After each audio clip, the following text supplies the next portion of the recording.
The Grand Council of the Galactic Union convened in the Spire of Unity, a colossal space station floating above the neutral planet of Zarakis.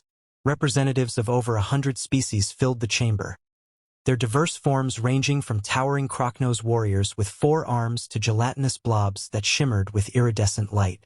Despite their vast differences, they all shared a single assumption: humans were adorable.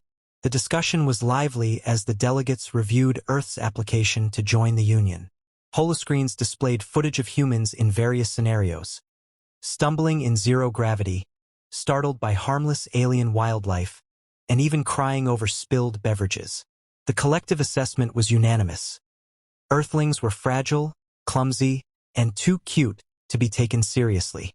"They're like the Flibrick pups of the galaxy," said Zarnak, a small, fur-covered delegate from the Fluffit species. His voice was high-pitched and squeaky, drawing chuckles from the assembly. "Can you imagine them negotiating trade routes or handling interstellar conflicts? They'll be eaten alive." Literally, the laughter rippled through the chamber, even from the stern Croc-Nose representative, General Tarkis, who typically avoided humor. Their planet's gravity is a mere fraction of ours, and their lifespans are pitifully short. Adding humans to the Union would be charitable at best. At the center of the chamber, standing amidst the towering aliens, was Kara Linfield, the human ambassador.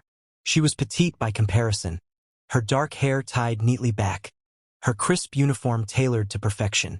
Her composed expression didn't waver as the alien delegates debated humanity's merits, or lack thereof. Ambassador Linfield, a translucent, crystalline being named Calderix, addressed her. "Do you have any final words to sway the council? Many here believe your kind are ill-equipped for the realities of galactic membership." Kara stepped forward, her boots clicking softly against the polished floor. The room grew quiet as she met the gazes of the assembled delegates, her calm demeanor tinged with an almost imperceptible steeliness. "Fragility," she began, her voice carrying a measured weight, "does not mean weakness, and smallness does not mean insignificance. Humanity's history is one of survival against overwhelming odds.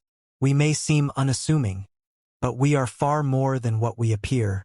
Her words drew murmurs from the crowd, but many remained unconvinced. A Eulorian telepath, known for their ability to read emotional undertones, whispered to a colleague, "She believes what she's saying."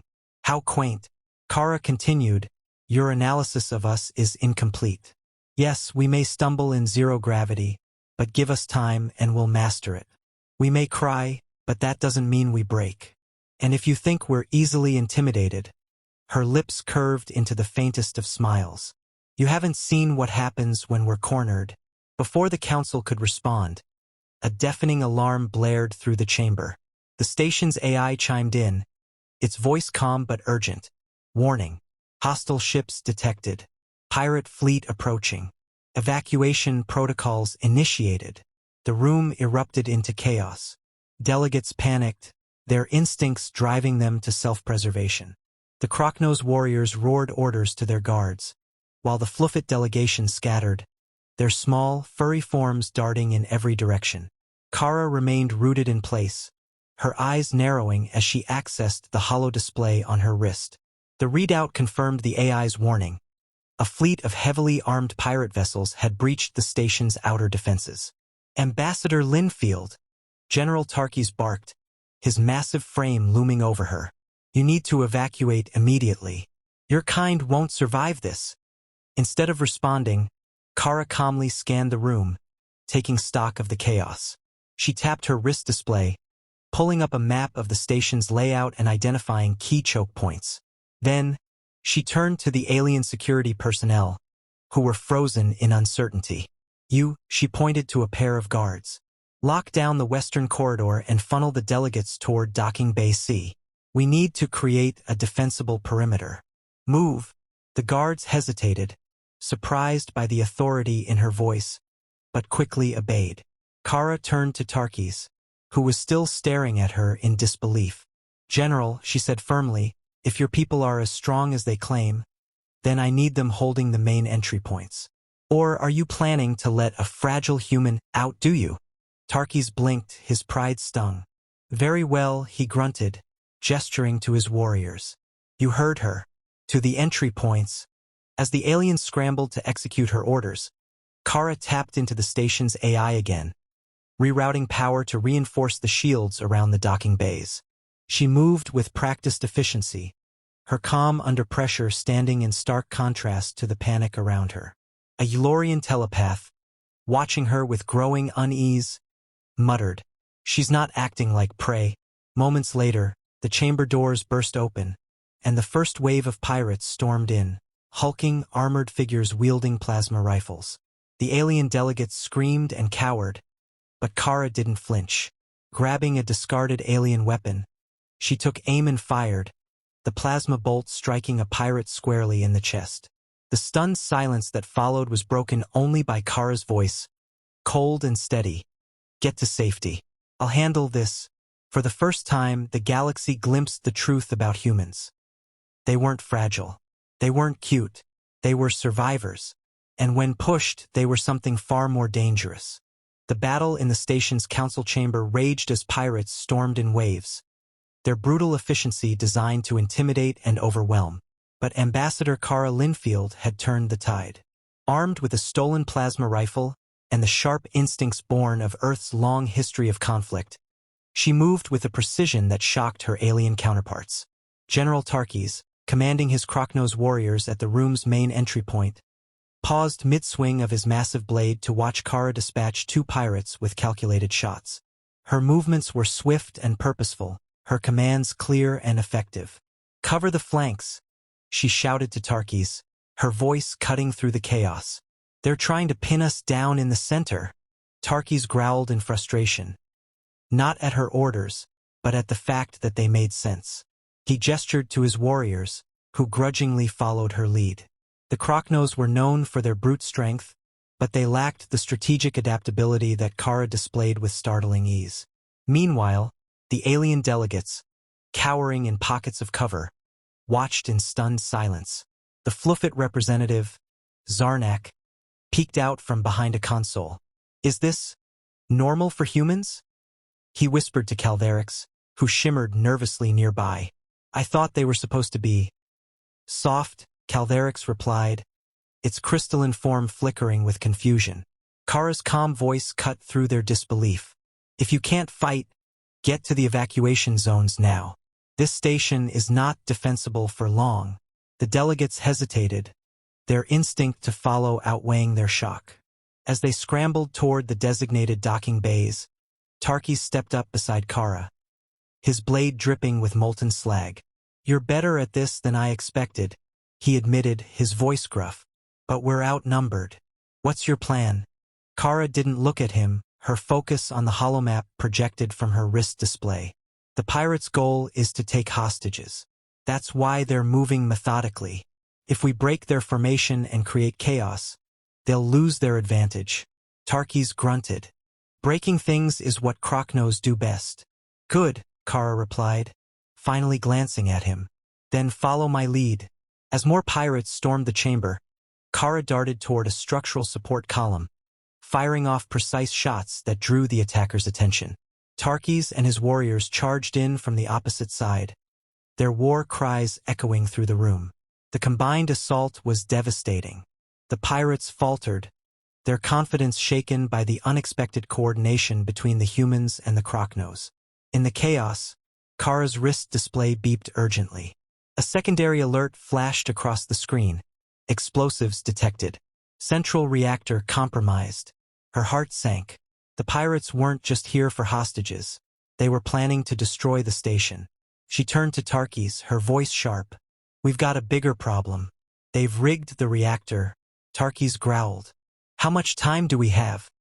"Not enough," Kara replied grimly. "But I've got an idea." She turned to the remaining security forces and shouted, "Hold the line. I need a small team to come with me to the reactor." Tarkis hesitated, then nodded. "You'll have your team. But if this goes wrong..." "It won't," Kara said firmly, though her mind was already racing through contingencies. As she led a small group toward the reactor, the delegates finally understood the truth. Humans weren't fragile or naive. They were relentless. And when faced with annihilation, they didn't flinch. They adapted, they fought, and they survived. The air grew hotter and heavier as Kara Linfield and her small team raced through the dimly lit corridors toward the station's central reactor. The hum of the reactor's core filled the space, a pulsing reminder of the danger they faced. Around them, the station trembled intermittently from the continued assault by the pirate fleet. General Tarkis followed closely behind, his massive croc-nose frame barely fitting in the cramped halls. 2 security officers, a lithe Elorian telepath and a silent reptilian Vorik, completed the group. Though unaccustomed to taking orders from a human, the urgency in Kara's commands left little room for debate. "Keep moving," Kara barked, glancing at her wrist display. The countdown timer for the reactor's detonation ticked ominously downward. 14 minutes. When they reached the reactor chamber, the sight stopped everyone in their tracks. The pirates had fortified the area with portable energy shields and automated turrets, their metallic frames glowing ominously in the dim light. Several pirates in heavy armor patrolled the perimeter, while one crouched near the reactor core, connecting a series of explosives to its control panel. Tarkis growled low in his throat. "This is suicide. That's too many for just us." Kara didn't respond immediately.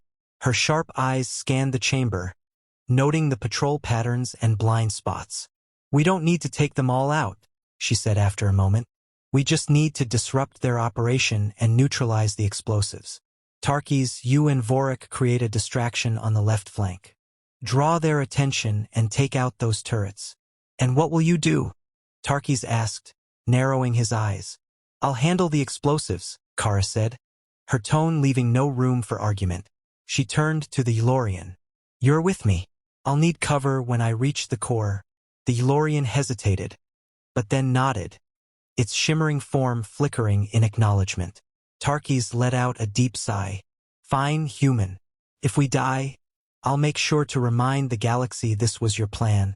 "Deal," Kara replied, a faint smirk tugging at her lips. The plan unfolded with ruthless efficiency. Tarkis and Vorik charged the left flank with a thunderous roar, Tarkis' blades slicing through the air, while Vorik's plasma launcher unleashed a barrage of firepower. The pirates scrambled to respond, their formation breaking as they redirected their focus. Using the chaos as cover, Kara and the Elorian slipped through the shadows toward the reactor. The automated turrets whirred, but the Elorians' telepathic abilities anticipated their targeting patterns, allowing them to move undetected. When they reached the reactor, Kara knelt by the core, her fingers flying over the alien device. The explosives were sophisticated, far beyond anything she'd encountered before, but she worked quickly, her mind racing through the possibilities. "Cover me," she hissed to the Elorian as she focused on disabling the detonator. The Elorian raised its shimmering arms, projecting a psionic barrier that deflected the occasional plasma bolt that strayed their way. The seconds ticked by, the tension thick enough to cut with a knife. Finally, Kara let out a breath. "Got it," she muttered, pulling the last charge free. The countdown on her wrist display froze at 2:03. But the moment of relief was short-lived. The lead pirate, a hulking figure in reinforced armor, had noticed them. With a guttural snarl, he charged, his massive energy blade crackling with power. "Move!" Kara shouted, rolling to the side as the blade slammed into the reactor's metal floor, sending sparks flying. Tarkis, seeing the commotion, roared and barreled toward the pirate, tackling him with enough force to dent the floor. The two giants grappled fiercely, each vying for dominance. "Get out of here!" Tarkis barked over his shoulder. Kara hesitated but knew the mission came first.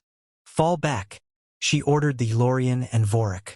As they retreated, Kara glanced back at Tarkis, her jaw tightening. For all their differences, she knew one thing for certain. If they survived, the galaxy would never underestimate humans, or their allies, again.